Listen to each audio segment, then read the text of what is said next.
What's going on, traders? Welcome back to another episode of Futures Fever. I'm Benzinga. I'm your host, Kevin Dubriske, and am I excited for this episode? I'm going to cover some trading strategies. We got some big sales coming up on Apex, and I also want to announce last week's winner of a free Apex evaluation account. Make sure you guys stick around. You will get a chance to win. Every week we do a giveaway. So let's get into it. Why trade with Apex Trader Funding? Well, Apex Trader Funding provides traders with funded accounts as long as you pass the evaluation phase. It's important to know that we have to show consistency and remain consistent. We aren't looking to gamble. This isn't get rich quick. This is consistency and proper risk management. Now, we do get access to the firm's capital to trade with the futures market. Now, we don't trade options or stocks. We're trading futures markets. They are a proprietary firm for futures. So we don't really risk our own capital in that sense. And we could also earn up to 90% of our profits. And that's after 100% of the first 20K we make. And again, we trade with a bit of a peace of mind that if we're trading with a 25K account or a 50K account, we aren't really putting 50,000 of our own capital at risk, let alone our trail stop of maybe 2,500. We're not risking 2,500 of our own capital. We're risking maybe the $50 for the evaluation, and depending on the sale, the 120 to 150 for the funded account. So all in total, $200 of your own capital to then perhaps get the chance to have payouts and look profitable and be consistent. That's what's great about prop firms. All right. So three-step process, very simple, guys.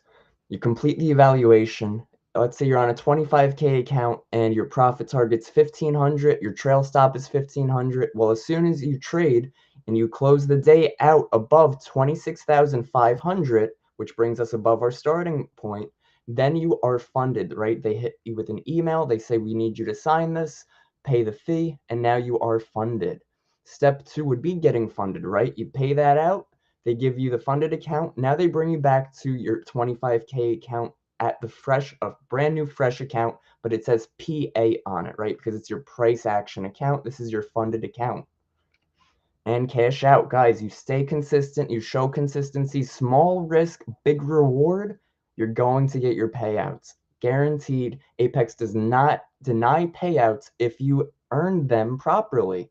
They don't want to give you payouts if you earned 50% or 70% or 100% of your profits in one day. They only want to give you your payouts if you are showing consistency. They have a 30% rule that some people are a little upset over, but I love this rule. 30% of your total profits at the end of the day when you request that payout can't be from one trading day. So if I make $3,000 or if I make $4,000, I can't make more than like about 1,500 in one day. And that's okay. If my total profit over 8 trading days, it shouldn't be 30% in one day. It should show consistent, right? We want to show the market and ourselves and Apex that we're consistent and profitable traders. But the great thing is there's no long-term contracts. If you get sick of them, you're not a fan of them, or even if you want to take a small break, you can. You could even keep your funded account alone, leave it alone for a week, come back in a week, a month, whenever you want. It's still going to be there. As long as you paid that fee to have that account is not going anywhere. There are no long-term contracts. You trade when you want, how you want, where you want. Now, they are running a pretty major sale. I know the banner above says 50% off, but they are actually running 71% off all evaluation accounts. That is with discount code FEVER, FEVER. You could scan the barcode above too. You also get that sale price Apex Trader Funding promo code FEVER for 71% off. I do think I have the wrong date on that. It's through the end of March. $40 for resets instead of the usual 50 when they have sales. So that's also another good sale. And lifetime/one-time PA fees for any account size are down to $125. That is a huge sale in itself. I know the 50K, the 150K, these are priced around 160, 220, 240. So to bring this price down along with the evaluation price down, great sale. Make sure you guys take advantage of that. Apex has paid out over 435 million in payouts since 2022.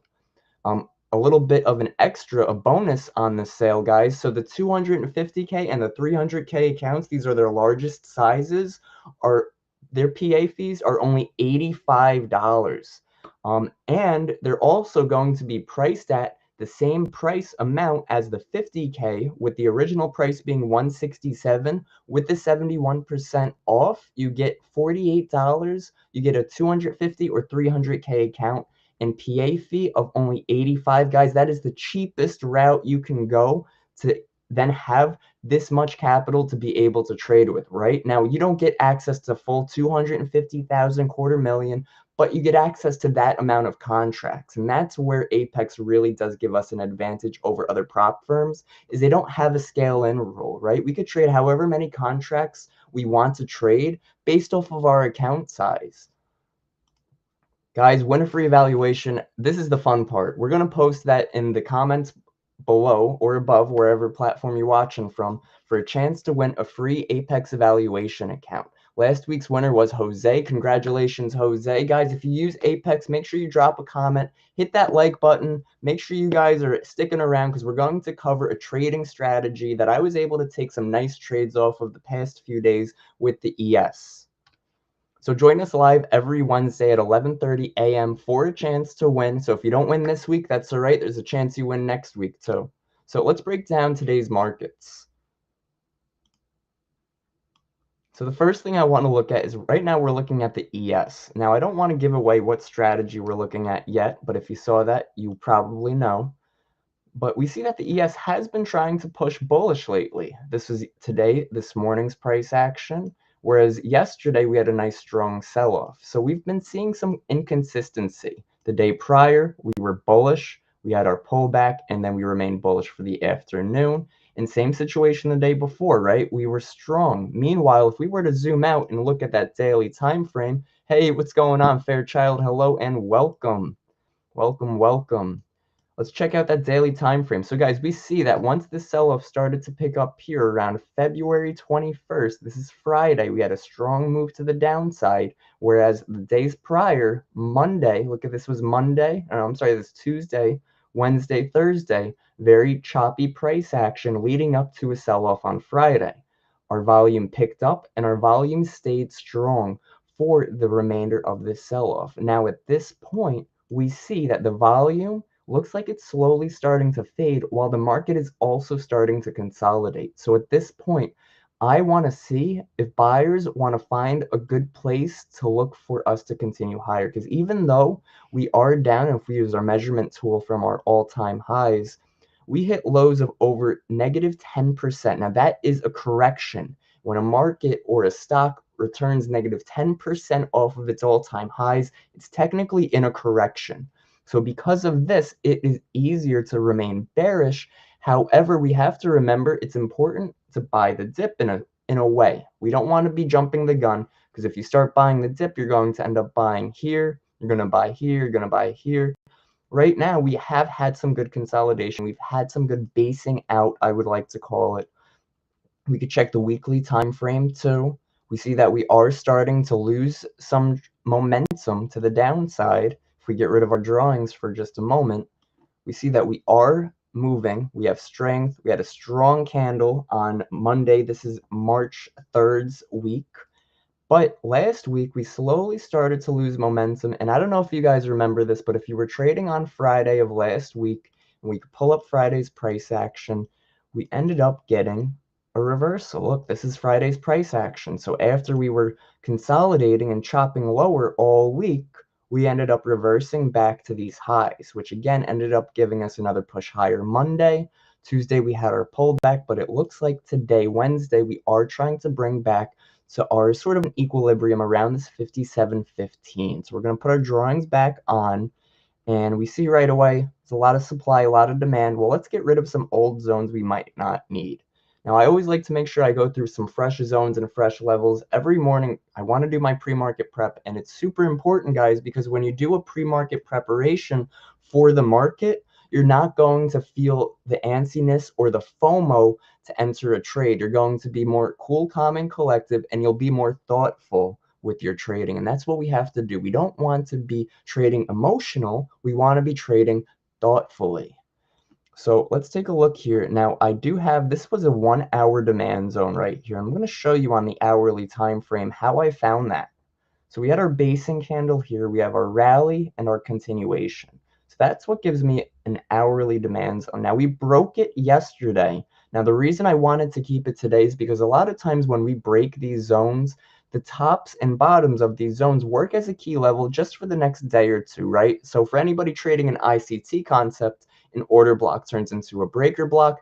Anybody trading supply and demand concepts, demand turns into supply, supply turns into demand, right? Just as basic as a support turns into resistance. So I was looking to see if we could reestablish this hourly demand zone this morning. That was part of my pre-market plan. Now, pre-market plan wise, we were all the way down here. I do my pre-market plan from 8:30 to 9 o'clock. So 8:30, we can mark out 8:30 is right here, 8:30 to 9 o'clock. So around this area, this is where I'm making my plan to say I want to see if the market can push back higher towards that 5,700 level. And what did we get when the market opened? Well, first we tried to use this demand as supply. We rejected it right here, but then we ended up failing the pre-market lows. Once we failed those pre-market lows, we were also able to get our 15-minute candle to close. So this is where the strategy comes in, guys. This is the orb trading strategy, opening range breakout. So we see we have our high and low. So what we're going to do for our orb strategy is we're going to come to the 15-minute time frame, and we have to wait for the first 15-minute candle to form on whatever stock we're looking at. So for today, it's the ES. We're looking at the high of the 930 candle and the low of the 930 candle. This is going to be our orb or opening range. So once we have a break of that range, that's when we have some confirmation to sort of look for direction. So once we were able to break it down, we saw that we were holding, right? We broke this range with strength after failing that pre-market low. So we broke it right here with good volume, and we see the volume starting to match up at these lows right here on this candle. So this is the 9:45 5-minute candle. We see the strong volume increase to break this orb. Now, if we were looking at the previous day as well, and we could even use our orb range breakout indicator, and what that does is it's going to plot it for us. So we can look to see how the previous day's orb traded, and we see we had a single breakdown. We could see how the previous day traded before that, and see we had a single breakout. Now, this might not sound that informative or that helpful, but what this is telling me is it seems that the market is picking a direction and sticking to it. This day, like I said, we had a single breakout because we broke out here, we re-entered the range, and we failed to break lower. So this is a breakout of our orb. We had our single break lower on this other day, which was yesterday. And now today we have our single break higher. So I would be looking for longs today, and that's what sort of kept me bullish. I was able to actually take this scalp right over here. I was using the tool Bookmap for order flow. Bookmap is a fantastic tool. It sort of plots the level 2 and time and sales information for us. Now, how I like to use Bookmap, guys, is I'll use the session volume profile, and I'll look for any low volume shelves, and that's where I'll look to enter. That's where we sort of see an imbalance in the books because the market wasn't able to accumulate or trade there long enough for orders to get filled. Right now, we don't have any good examples of that. Let's see if we have anything on the NASDAQ that might represent what I'm talking about. I'm not seeing much. What we'll see is, you see how it's sort of evened out? It'll be evened out, and then there will be a big slump. So it'll be 300 volume, 350, 400, 400, 400, and then there will be a random one, maybe 100 or 150, something that is obviously lower. That's where our imbalance in that market is. And that's usually a good place to spot for those long or short entries, depending on the direction of the market. Now, I do also like to keep an eye on this chart down here. This is the CVD. That's the cumulative volume delta. So that's if the volume for the day is bullish or bearish. So if it's green and above the 0 mark, then I know volume is bullish, and I like to trade with that trend and with that volume. As a retail trader, I don't have the volume needed to move markets. So what we're going to do is we're going to follow the markets, right? We want to follow the bread trail. We are not here to try to force anything. We are here to ride the wave and find our trades. Let's see, we have Gold over here. So here's a little bit of an example on gold. We see at 30.35 down here, we have a very strong negative delta, negative 494, with a volume of 502. So that means this 502 volume, almost all of it, everything except 8 volume was a negative delta. And what we get once we broke that low, we got a reversal at that point. And that's where this low volume was located, this 46 and this 53. So that's sort of where we would also look to see if we could get some type of reversal based off of this strong delta being trapped below us, or some type of reversal off of this lower volume. I don't see anything. Again, I was sort of looking for an example. Here we have a little bit of an example on crude oil. Yeah, absolutely. Gotta love it, guys. So right here we have on crude oil, we see our volume on the right-hand side averaging about 618, 730, 800, and then we have our low volume shelves. This is 262 right here. We have 350 right here. Right above this 350, we have 615, we have 880. That's almost double the amount of volume. So these are the low volume nodes that I would be looking for the market to sort of stabilize or rebalance itself. Now, whether you use these zones as targets in your trades or use these zones as entries, that all depends on your personal preference and your trading strategy. Now, I like to use supply and demand, so what I'll do is I'll usually use trading view on my right hand side, and I'll keep bookmap on the left, and I do have other monitors as well, so I'll keep the NASDAQ on my left screen on bookmap to make sure the order flow is remaining consistent too. That way I could see how we're reacting to my price levels. So if I'm getting a good reaction, but it's in the middle of nowhere and it's not near my price levels, then I'm not going to have a trade. But if we're in a demand zone, we're near a liquidity sweep, then that gives me more confidence. Bookmap is just telling me and giving me the confirmation that my price level is going to work. Price levels, uh, just all this different technical analysis, FVGs or fair value gaps, supply, demand, liquidity sweeps, they don't move markets. Volume moves markets. Supply and demand trading, that helps to spot where we're able to find these key levels and key zones. But order flow, that's how we confirm if buyers are stepping in or not. Which bookmap plan has the real-time data? So I'm on bookmap global plus and I am using rhythmic data. So rhythmic data for bookmap global plus. Now this yellow line here, guys, this is the point of control. This is also another great tool to use because we see where most of the volume rate is being traded, and this is sort of where price is being accepted, right? So 67.23, we saw a point of control came up here before we finally started to pull back. But because of that point of control, who knows, maybe we're coming down into the 66.83 to rebalance, right? We have a pretty strong buying delta down here. We don't have any passive buyers down here. So let's take a quick look and check our trading view. And at this point, I would look to see, where do we have our trades? So here's another example. I actually had this marked out too to give you guys another example of the orb trading strategy.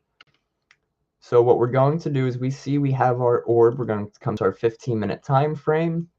Now, of course, hindsight, I didn't take this trade. This would have been a nice trade, but it's a great example. When we're looking for examples and learning a strategy, it doesn't matter if we're nitpicking because we want to find good examples. We want to find a good example of a good example. That way, when we find a good example of a bad example, we know what not to take.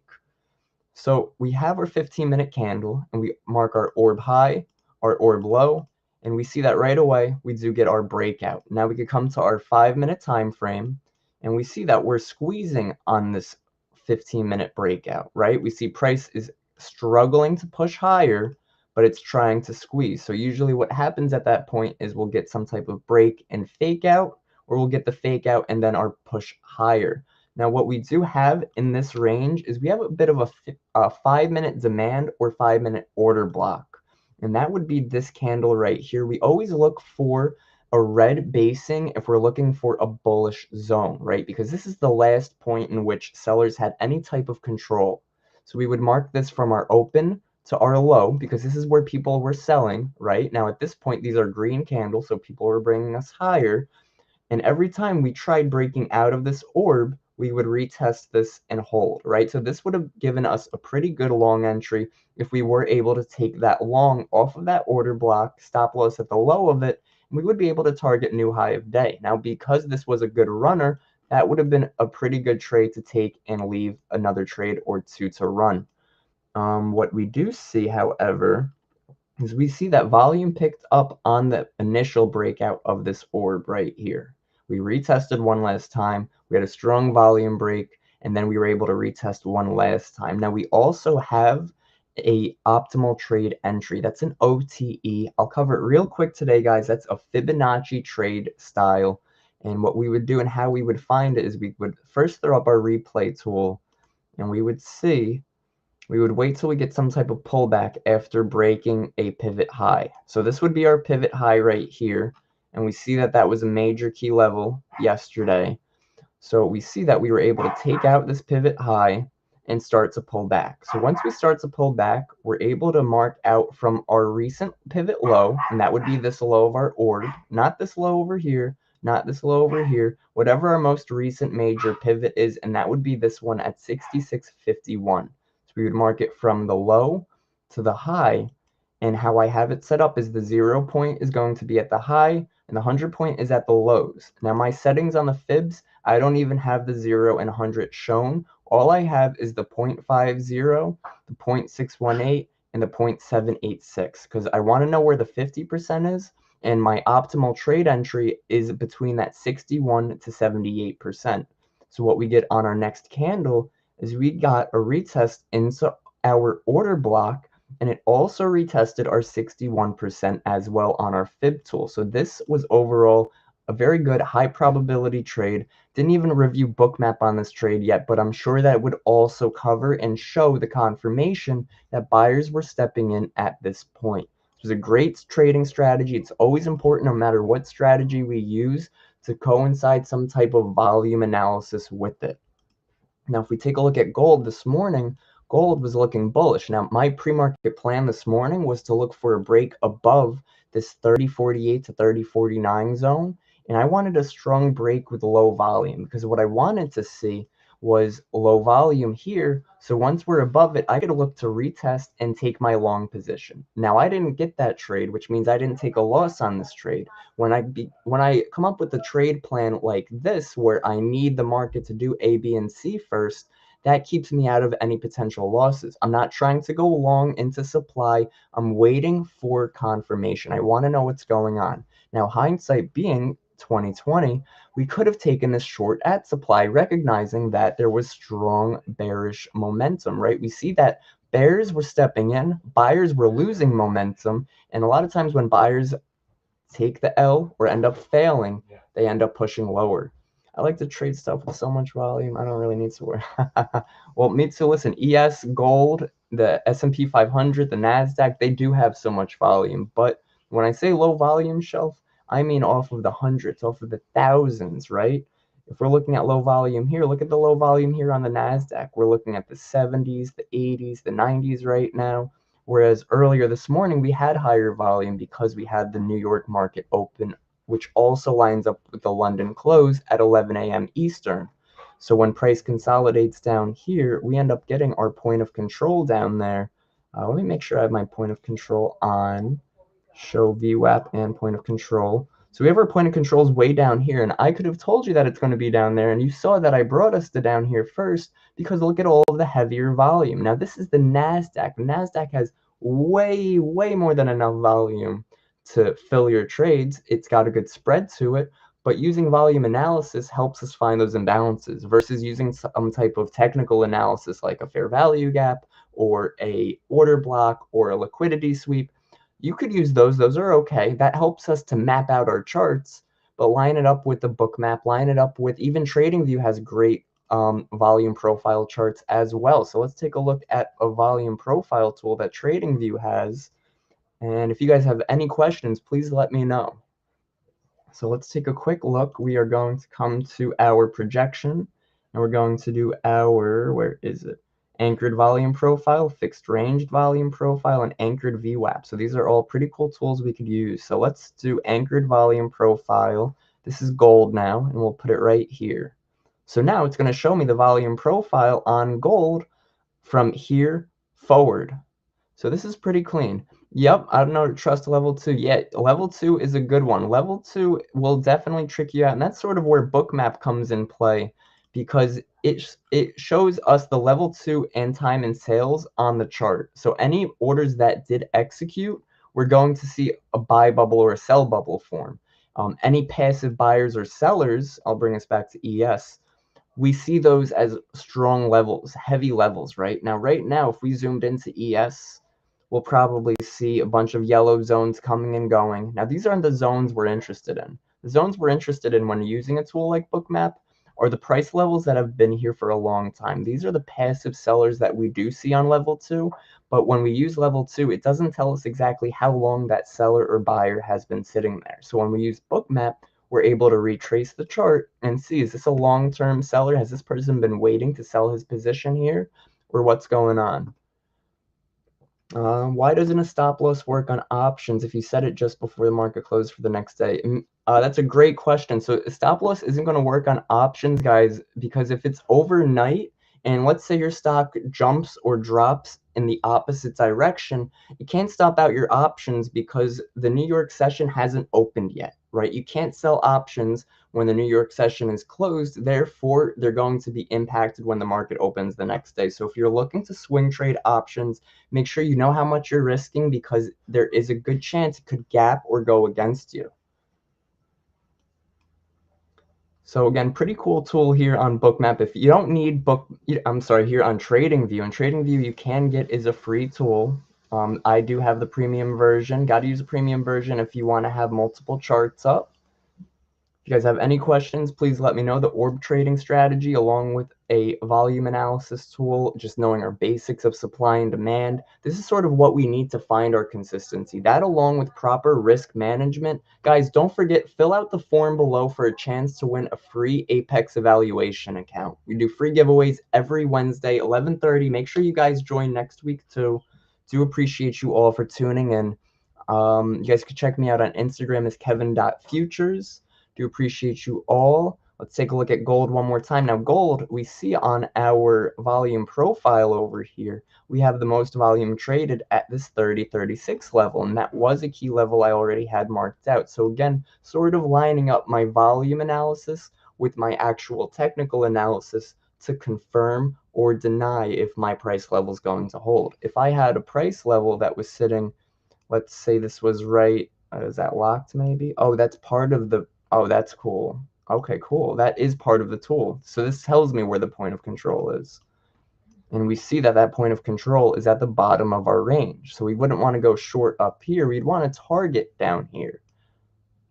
I do wonder if you use the replay system, if that changes how the volume profile looks. And it does. So check this out, guys. Let's go all the way back, replay system, to when we were in supply and mark out, look at this. So we were in supply. We have a lot of heavy volume being traded up here. And the next area, if we were to have taken these shorts, we see even down here, 30.36 was a strong level of interest. And we're going to mark it out with a rectangle so we could see this is our strong range. And this is even before we move down there. So we could let it play out and we'll see that volume increases and this price level stays prominent and it stays strong.